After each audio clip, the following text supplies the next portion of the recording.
जय माता दी, जय माँ कामाख्या, जय Shri Mahakal Maharaj. Dev Radha trust Satyavani channel, YouTube CA doctor Ashok Kumar Gupta. इस चैनल के माध्यम से आप आध्यात्मिक ज्ञान प्राप्त करते हैं। बहुत से मनुष्य हमारे इस चैनल के माध्यम से ज्ञान प्राप्त करके सफल जीवन व्यतीत कर रहे हैं, और जब उनका जीवन सफल हुआ तो उन्होंने हमारे चैनल के माध्यम से जो ज्ञान प्राप्त किया उस ज्ञान को और आगे बढ़ाने के लिए अपने यूट्यूब चैनल भी खोल लिए हैं। ये बड़ी अच्छी बात है, बड़े हर्ष की बात है कि हमारे द्वारा दिए गए अनमोल ज्ञान को, अनमोल रतन को और प्रचार प्रसार कर रहे हैं, क्योंकि ज्ञान ऐसी चीज़ है कि यह जितना बढ़ाओगे उतना बढ़ेगी। तो हमें उन पर गर्व है, हमारे शिष्यों पर, कि वो और हमसे भी आगे निकले। ऐसी कामना हम माँ जगत जननी से करेंगे, और उनके चैनल को भी हमारी तरफ से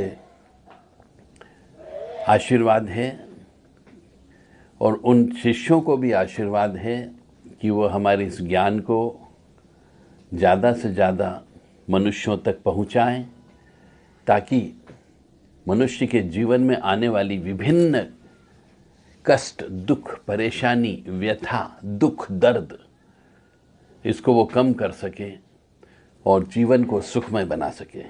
जय माता दी, जय माँ कामाख्या। अब हम चलते हैं आध्यात्मिक ज्ञान की ओर। पुराने जमाने में गुरुकुल चलते थे, और उस गुरुकुल में जो शिक्षा दी जाती थी वह शिक्षा ऐसी दी जाती थी कि उसमें पढ़ाई लिखाई नहीं होती थी, प्रैक्टिकल ज्ञान होता था। कॉपी किताब का कोई काम नहीं हुआ करता था, सब कंठस्थ। तो विज्ञान हासिल करने के लिए प्राचीन काल में विद्या आरंभ संस्कार होता था। जब बच्चा बड़ा होता था तो एक विशेष तिथि, नक्षत्र, मुहूर्त ये देखा जाता था, और उस दिन विद्या आरंभ संस्कार करके ही उसको विद्यालय में भेजा जाता था। यानी गुरुकुल में, जहाँ गुरु के सानिध्य में रह करके वह सब शिक्षा दीक्षा प्राप्त करता था। यानी माता पिता को छोड़ देता था और गुरुकुल में जाकर के रहता था। वहाँ पर उससे स्वयं नहाना धोना, कपड़े धोना, और गुरु जी के साथ में रह करके वहीं के नियम कानून का पालन करते हुए जीवन व्यापन करना पड़ता था। तो विद्या आरंभ संस्कार आज के ज़माने में बंद हो गया। अब जब विद्या आरंभ संस्कार बंद हो गया तो एक बड़ी विकट स्थिति उत्पन्न हो गई कि बच्चे को हर कभी जब इच्छा हुई तब ड्रेस पहना, एडमिशन कराया और स्कूल में जाना प्रारंभ करवा दिया। अब जिस दिन आपने बच्चे को स्कूल में एडमिशन दिलाया, बच्चे को पहले दिन छोड़ करके आए, आपने ये देखा ही नहीं, हिंदू सनातनी होते हुए भी, कि उस दिन क्या तिथि थी, क्या मुहूर्त था, क्या नक्षत्र था, कौन सा वार था।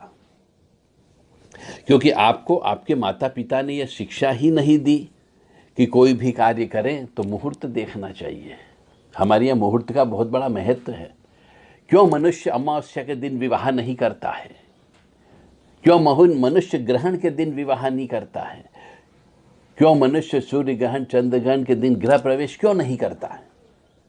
क्यों फैक्ट्री का उद्घाटन नहीं करता है?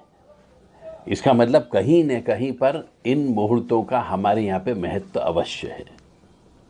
तो विद्या आरंभ संस्कार अच्छे तिथि मुहूर्त में की जाती है, ताकि बच्चे के जीवन में विद्या जो होती है उसमें किसी प्रकार की रुकावटें उत्पन्न न हो। यदि आपने अपने बच्चे को अमावस्या के दिन भेज दिया स्कूल में पहले दिन, तो उस बच्चे के जीवन में अंधेरा ही अंधेरा रहेगा। ये सत्य है।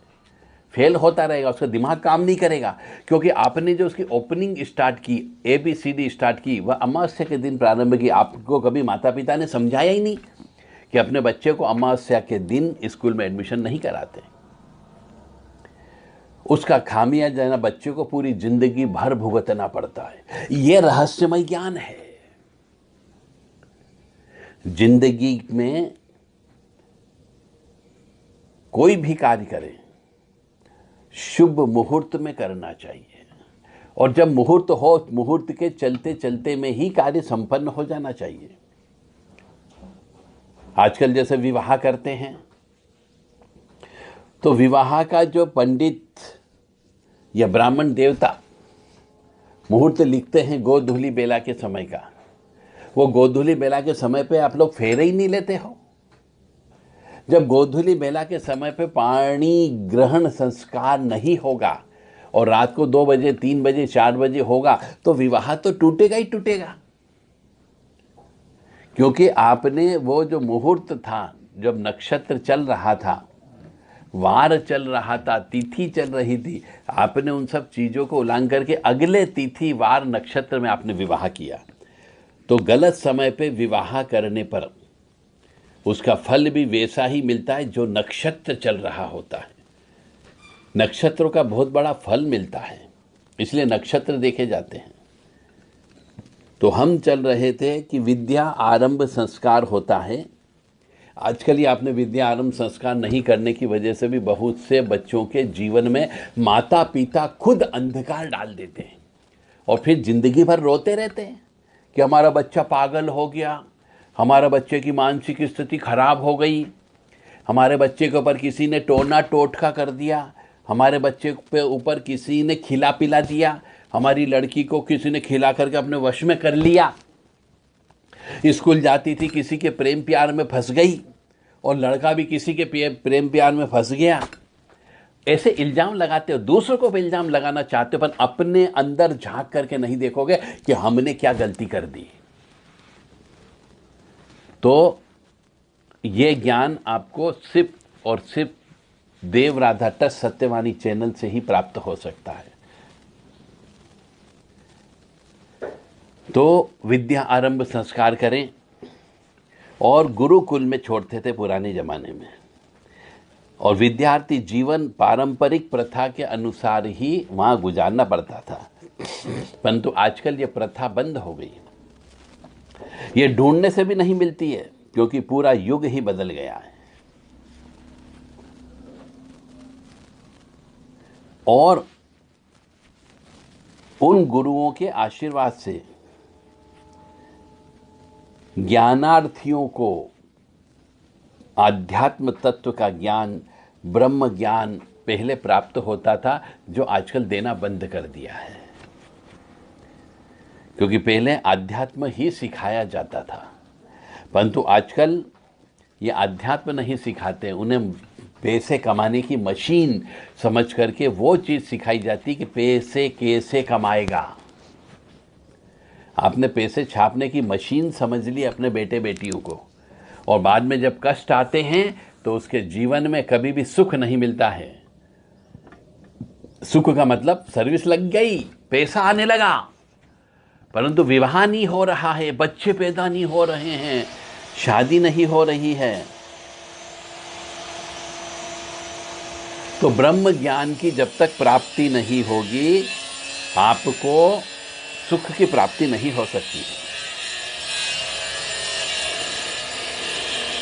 तो एक छात्र को शास्त्र में ऐसा कहा गया है, क्या कहा गया है शास्त्र में, कि एक आदर्श विद्यार्थी को काम वासना से दूर रहना है, एक आदर्श विद्यार्थी को क्रोध करने से दूर रहना है, एक आदर्श विद्यार्थी को लोभ से दूर रहना है, एक आदर्श विद्यार्थी को चटोरेपन से दूर रहना है, और एक आदर्श विद्यार्थी को सौंदर्य प्रसाधनों से दूर रहना है, श्रृंगार नहीं करना चाहिए, और एक आदर्श विद्यार्थी को सुंदर वस्त्र और आभूषणों के द्वारा शरीर को नहीं सजाना चाहिए।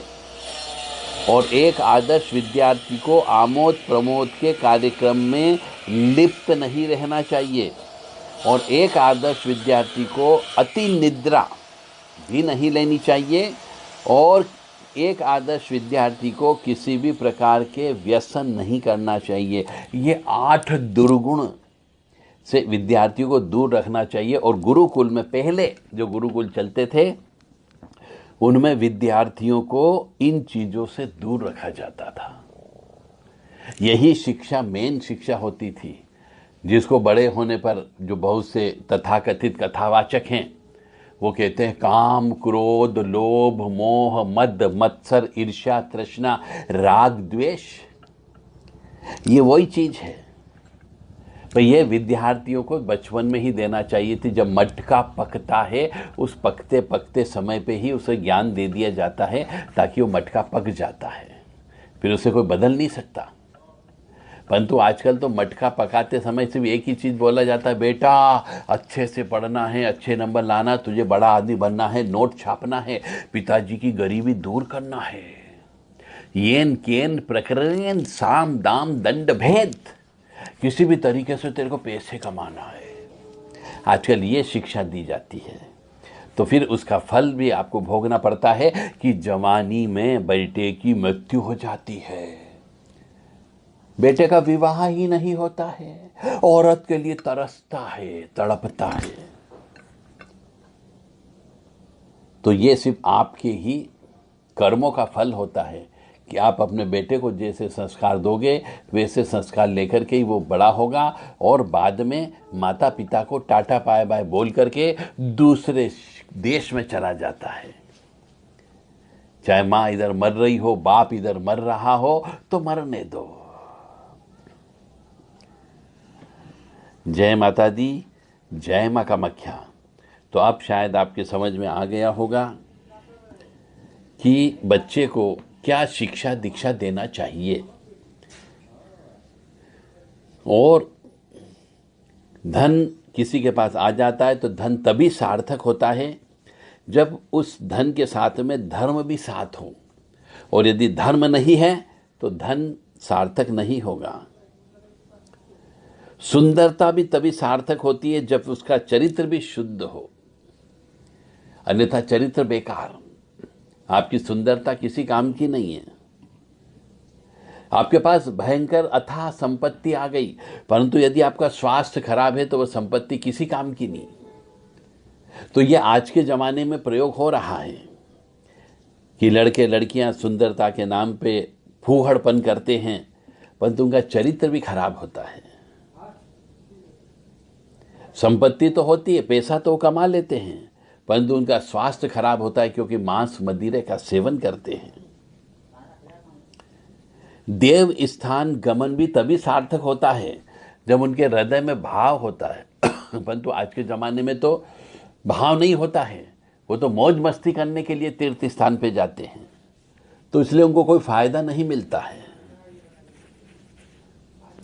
मनुष्य यदि विद्वान बन भी गया तो यदि उसमें घमंड आ गया तो विद्वता वो बेकार हो गई। और यदि कोई व्यक्ति प्रसिद्ध हो गया तो वो तभी सार्थक होगा जब उसके मन में अहंकार न हो, नहीं तो आजकल तो अहंकार आ जाता है। तो ये ज्ञान सिर्फ गुरु ही दे सकता है, और सच्चा गुरु ही दे सकता है। आपके पास बुद्धि आ गई है, परंतु बुद्धि तभी काम की है जब आप विवेक से काम लो। यदि आपके पास विवेक ही नहीं है, केवल बुद्धि है, तो बुद्धि किसी काम की नहीं है। और दोस्ती का होना भी तभी सार्थक होता है जब उस दोस्तों के बीच में आपस में विश्वास हो। यदि विश्वास नहीं है तो वो दोस्ती किस काम की। तो आपको शायद समझ में आ गया कि बच्चों को आपको क्या पढ़ाना लिखाना है, और बच्चों को क्या देना है, और कब बच्चों का एडमिशन कराना चाहिए। जय माता दी, जय माँ कामाख्या। देव राधा ट्रस्ट सत्यवाणी चैनल से आप रहस्यमयी ज्ञान आपने सुना कि आप स्वयं अपने हाथों से बच्चे का भविष्य कैसे बिगाड़ते हो। अभी भी समय है। यदि आपको यह ज्ञान हो या अज्ञानी हो कि कब किस समय पे बच्चे का एडमिशन कराया था, तो बच्चे का जनेऊ संस्कार करते समय ध्यान रखें, बच्चे का जनेऊ संस्कार अवश्य कराएं, ताकि उसका जो दोष होता है वह दोष पूरा हो सके। क्योंकि आज के ज़माने में आप जनेऊ संस्कार भी नहीं कराते हो, और उसी की वजह से उसके ऊपर तंत्र मंत्र काला जादू हो जाता है। इसलिए उसको बचपन से ही गुरु दीक्षा दे करके जनेऊ संस्कार कराना चाहिए। चोटी अवश्य रखना चाहिए। पर आप मॉडर्न बन गए हो, काई की चोटी साहब, कौन सी चोटी? तो ये चोटी नहीं रखने, चोटी एक तरीके की एंटीना है, तो चोटी नहीं रखोगे तो भी बच्चे के ज्ञानार्जन में प्रॉब्लम जाती है, और आध्यात्मिक ज्ञान में तो सबसे ज़्यादा समस्या जाती है। तो मुझे अब शायद ज़्यादा बोलने की आवश्यकता नहीं है। आप समझ गए होंगे कि एक बच्चे को जब वो बड़ा होता जाता है, जैसे जैसे समझदार होता जाता है, पकता जाता है, तो उसे हमारी हिंदू संस्कार, संस्कृति, परंपरा, रीति रिवाज, मान्यता और प्रथाएं जो भी हो आपके कुल की, उनका पालन अवश्य करवाओ, तो ही वह सुखी रहेगा, अन्यथा दुखी रहेगा। मतलब आप अपने बच्चे के पैरों पर खुद कुल्हाड़ी बांधते हो, खुद मारते हो कुल्हाड़ी, उसको ये ज्ञान नहीं दे करके। क्योंकि आप अपने बच्चे को ये नहीं बताते कि हमारे कुल देवी देवता कौन हैं, कब कब जाकर के पूजा करना चाहिए, किस प्रकार की पूजा करना चाहिए, आप ये नहीं बताते हो। आप उसको अपने इष्ट देवता नहीं बनवाते हो कभी भी, कि उसके इष्ट देवता कौन है जिसकी पूजा करे। कभी आप उससे आरती नहीं करवाते, कभी आप उससे दीपक नहीं लगवाते, कभी आप उससे भगवान के सामने चुकने का नहीं बोलते हो। ये आप अपने बच्चों के पैरों पर खुद कुल्हाड़ी मारते हो, यह मान करके चले। और अंततः ऊपर वाले की तो करोड़ों करोड़ों आंखें हैं, वो देखता है कि आपका बच्चा क्या कर रहा है।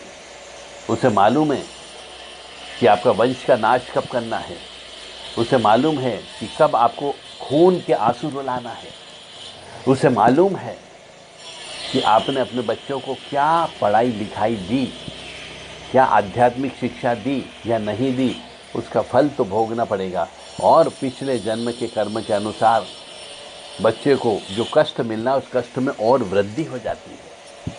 इसलिए हिंदू सनातन धर्म के संस्कार, संस्कृति, परंपरा, रीति रिवाज, मान्यता का पालन करें और सुखी समृद्ध जीवन व्यतीत करें। जय माता दी, जय माँ कामाख्या, माँ भगवती जगत जननी आप सबको सुखी रखे, स्वस्थ रखे, प्रसन्न रखे, यश दे, कीर्ति दे और मान सम्मान दे। और हमारी तरफ से सभी शिष्यों को सतत श्री हरि के भक्ति रस में आप डूबे रहें, माँ भगवती के चरणों में अपना शीश झुकाते रहें, और स्वस्थ शरीर के साथ उत्तम आयु, पशुधन, अनाज, स्थावर, जंगम, धन, जायदाद, समृद्धि, ऐश्वर्यशाली बने आप। आपके शत्रुओं का नाश हो, आपको विजय प्राप्त हो, कुशल मंगल हो, कल्याण हो। और इसी में उत्तम गृहस्थी का संदेश भी आपको हमने दिया है। जय माता दी, जय माँ कामाख्या, जय श्री महाकाल महाराज। मृत्युंजय महादेव त्राहि माम शरणागतम, जन्म मृत्यु जरा व्याधि पीड़ितम कर्म बंधने। एक किताब है जीवन में संघर्ष क्यों। यह किताब कोई भी व्यक्ति जो इस कोड नंबर को हमें भेजेगा लिख करके व्हाट्सएप के माध्यम से, उसको यह किताब केवल और केवल 500 रुपये में दी जा रही है। जीवन में संघर्ष क्यों। कोड नंबर है 8.78 =65। एक बार और बोल देता हूँ, 8.84 =65। ये कोड नंबर आपको बताना है, लिख करके भेजना है, अपना पूरा नाम पता भेजना है और 500 रुपये बैंक खाते में जमा करना है। जीवन में संघर्ष क्यों यह किताब आप तक स्पीड पोस्ट के माध्यम से आपके पास पहुंचेगी, तो समझ में आएगा कि आपके जीवन में कष्ट की प्राप्ति क्यों हो रही है, आपके जीवन में कष्ट क्यों हो रहा है। जय माता दी, जय माँ कामाख्या।